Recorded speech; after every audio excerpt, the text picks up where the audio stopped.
everybody. It's me. Yeah, I'm just playing melancholy music because I'm outside here and I realized we missed our geology picnic. And if you can recall, in our geology picnic, we'd have Nelson over there in the corner, Mr. Chef Boyardee grilling fantastic brats and hamburgers and stuff. We'd have Becky out there in the yard. Look at all those beautiful flowers in the yard. The little ones in the grass. We'd have Becky out there with the little guavas playing around. You guys would all be here talking and laughing.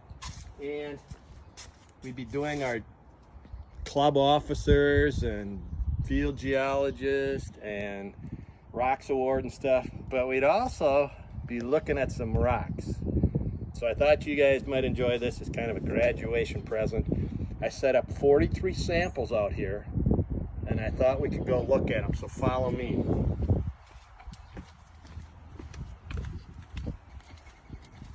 So what do you think this rock is right here? Yep, if you guessed a fossiliferous limestone, you're correct. And this is my favorite.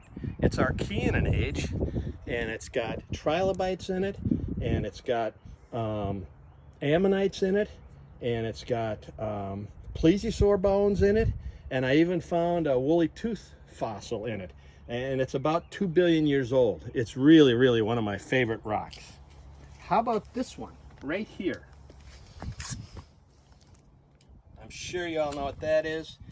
That's the classic Banded Iron Formation. And you remember how that formed? When the glaciers are here, when it froze in the winter time, you got the black layers. And when the ice went off in the summer, you got the red layers. And that rock is only about 10,000 years old. That's a pretty cool one. Let's see if you can guess what this one is right here. I'll give you a second. Yep, that's an asshole tuff. And that asshole is actually a coprolith.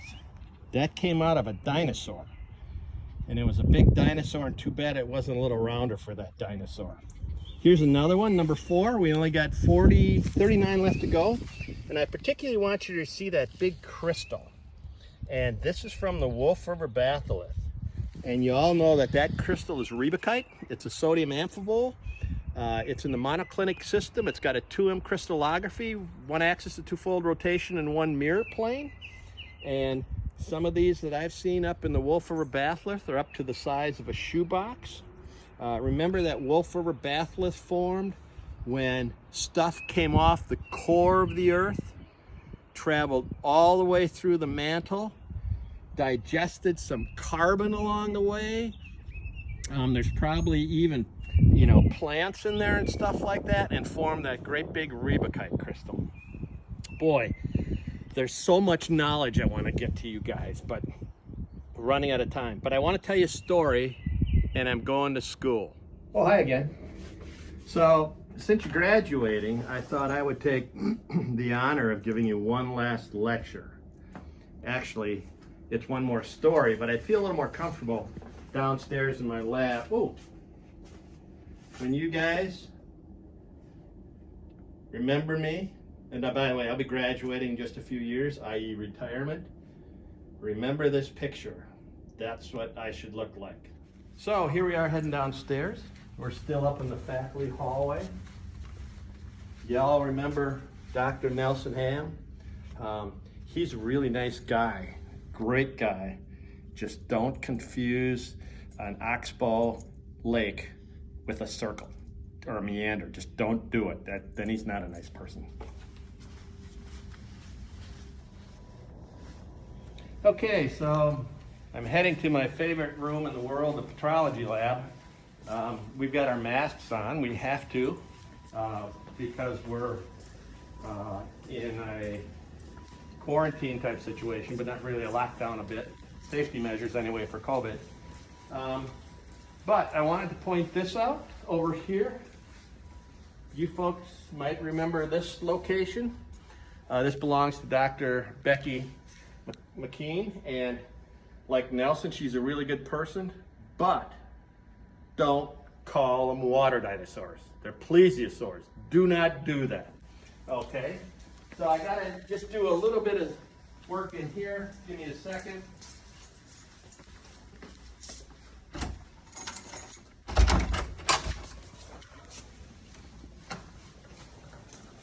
You might remember this place, our intro geology lab, where I think most of you or all of you were outstanding TAs in here. Who put that dinosaur up there?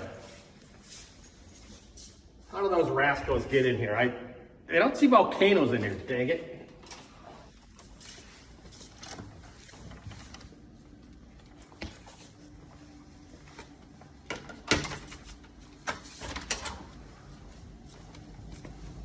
You folks may recall this place. This used to be Home Sweet Home. It always will be your home sweet home, by the way. And always good stuff here. Always good stuff here. Isn't this a nice clean lab? I'm a firm believer in keeping labs clean.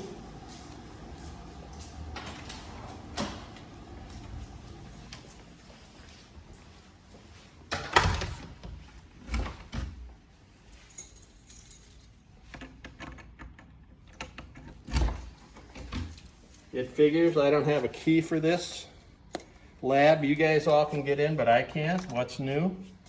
But let's see what this looks like. I just wanted to point this out and say, I was just kidding. This was actually a doubly plunging anticline. It wasn't what I told you earlier, but that's all over the dam. Water over the dam. Flood over the dam. Get it? Okay.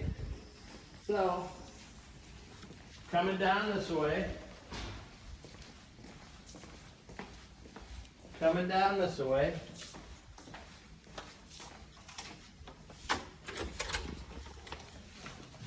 And I have a favor to ask of you folks. You know, I have a fairly good selection of minerals here for tray reports and stuff like that, but I'm running out of fuberite. If you guys can find any fuberite or metafuberite, please let me know.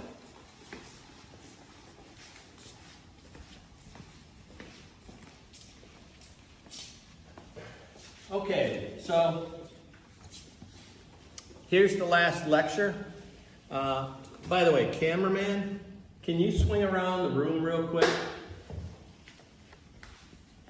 Just do a visual of the room. Who made this mess? Somebody must have made this mess. It couldn't have been me. Look at all these rocks and pieces of paper out, stuff like that. Oh. Anyway, I got to tell you a story. It's my last lecture. And do you remember when I gave you the whole life education lecture up here about what's important in life and what's important to be a geologist? I wanted to save one. I was going to do it when we talked about field camp and stuff, but for whatever reason they shut down campus. I can't remember why. But it's a story, and this is a true story, and it happened to me. So I did my master's degree at Duluth, Minnesota. I majored in economic geology. Exploration geologist is what I wanted to become.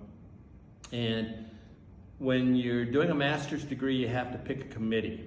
And one of the guys I asked to be in my committee was a guy named Ralph Marsden. Dr. Marsden, I'll tell you that in a second. Ralph was retiring, and our class was the last group he took as committee members, and he accepted me, and I was really excited. Ralph was a WYGWYG. He had been vice president of U.S. Steel. He had published all these papers. He was the world's expert on banded iron formation, if you've ever heard of it. And just really, really well known. In any case, Ralph, if he got to know you, if he liked you, he would give you, call you into his office after you had defended your thesis and talk to you about just kind of the whole life education, whole life process of being a geologist, being a scientist. And he didn't do it for everybody. And for some odd reason, he did it for me, and I felt incredibly lucky. And two of the things that Ralph were known for in terms of character, he was remarkably humble. Ralph was the quietest, nicest guy in the world, although he was incredibly wiggy. And he was humble. He was just a real humble, soft-spoken man. In any case, he gave me a lecture in terms of how to proceed as a professional geologist. And he talked about character. And Ralph was also known for his character and his integrity. And he spoke about when you're a geologist, your integrity is really, really important. If your boss, if your thesis advisor, if your colleagues, if you think there's something that might be a shortcut or might be a little off base and you know it, don't do it. If it means you get fired, you don't get your thesis, you don't pass an exam, so be it. You maintain your integrity. I got that talk, and again, I was really excited because not everyone got it. And about a month later, 2 months later, and this is still true, I had a dream. And I dreamt I was on an airplane, we were just landing, and as we were landing, the cargo hold caught on fire. And we all got off the plane safely. They came in and told us all the cargo had burnt up, fill out a form, and you can get reimbursed for whatever is in there. And I had a guitar that was in there. And it was the guitar I learned to play on. It had been all over the world, all kinds of geology field trips with me. It was my best buddy at the time. It was hard for me to get friends. And it was burnt up. And I'd only paid $100 for it. And I thought to myself, you know, it was worth the world to me. It was priceless.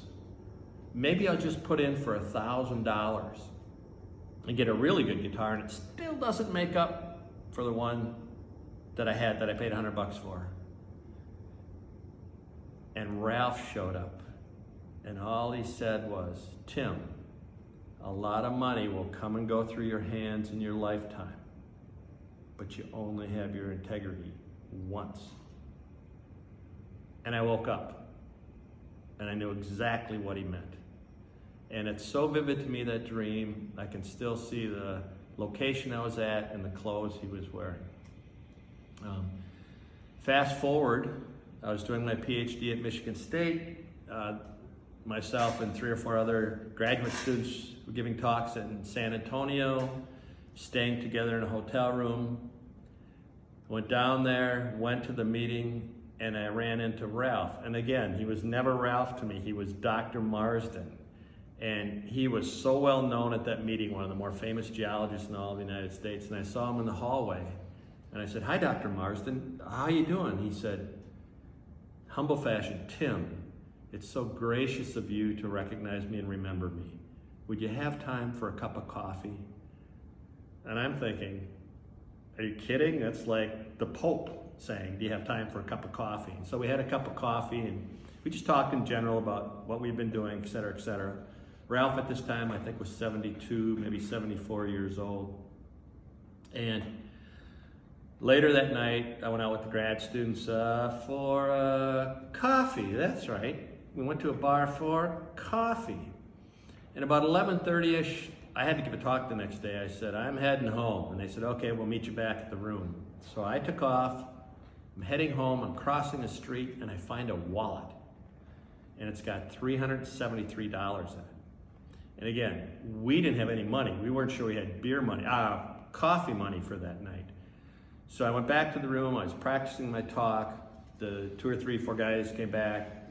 And I said, hey, you guys, I found a wallet. And they said, is there any money in it? And I said, yeah, $373. And they said, what are you going to do with it? And I said, well, I'm going to try and find out who it is. And I said, but I've been going through the wallet. I can't find any identification. So they helped me, and they said, I can't find any identification. And they said, are you going to take some money out of it? And I said, no, it's not my money. And they said, but he'd be really happy just to get his wallet back with all the identification and stuff. I said, yeah, but it's not my money. So the next morning, I called the police, said I found a wallet, no identification, can I give it to you? Somebody pick it up. And I said, sure. So a policeman came and I handed him the wallet and he opened it up and he said, there's money in here. I said, yeah, $373. And he said, I've been on the force for, I don't know, 15 or 20 years and I've never had a wallet returned with money in it. So he wrote me out a little receipt and I gave him my name and address and phone number and stuff like that. And he left. And so I went up to the meeting to give my talk. And when I entered the meeting, I met somebody else from Duluth and they said, did you hear what happened last night? I said, no, what? And they said, Ralph Marsden died. I said, what? Ralph Marsden had a heart attack about 11:30 and died. Almost the exact same time I found the wallet is when he died. I'm a scientist. I don't believe in any of the, that kind of metaphysical crapola. But what a coincidence. Because when I found that wallet, I thought of Ralph. Because I'd seen him earlier in the day and thought, Ralph taught me a really, really valuable lesson in life. To sum the story, about a month later, I got an envelope in the mail. And it was from the guy. The police had found the guy whose wallet it was. And by the way, I told the police, you can encourage him to give me money. I'll take a reward. I'm not that way. And he gave me a reward. And what he gave me were 2 or 3 of his home-written poems, which were awful. I said, and I was thinking to myself, couldn't you just send me money? But the line I'll never forget. A lot of money will come and go through your hands in your lifetime, but you only have your integrity once. Whole life learning. Greetings. This will be the last you hear of me, maybe, until you're a college graduate. And what I thought I would do is point out Main Hall to you. By the way, great fossils on the steps.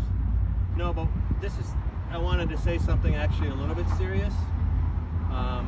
Nelson, Becky, and I all wish we could have been here for graduation to see you guys off.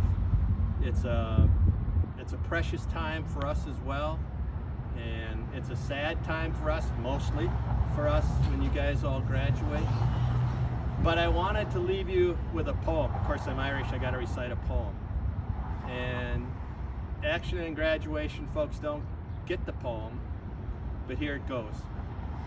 Can you recall, dear comrades, when we tramped God's land together and we sang the old earth song, for our youth was very sweet, when we drank and we fought and we lusted as we mocked at tie and tether, along the road to anywhere, the wide world at our feet, along the road to anywhere, when each day had its story, when time was yet our vassal and life's just still and stale, when peace and fathom bathed our hearts as in amber glory, along the road to anywhere we watched the sunsets fail. But alas, the road to anywhere is pitfalled with disaster. There's hunger, want, and weariness, yet oh, we loved it so. As on we tramped exultantly, and no one was our master, and no one guessed what dreams were ours as hiking heel and toe. We tramped the road to anywhere, the magic road to anywhere, such dear, dim years ago. Godspeed, graduates. Be well. Stay in touch. That's the gift you can give us. Stay in touch.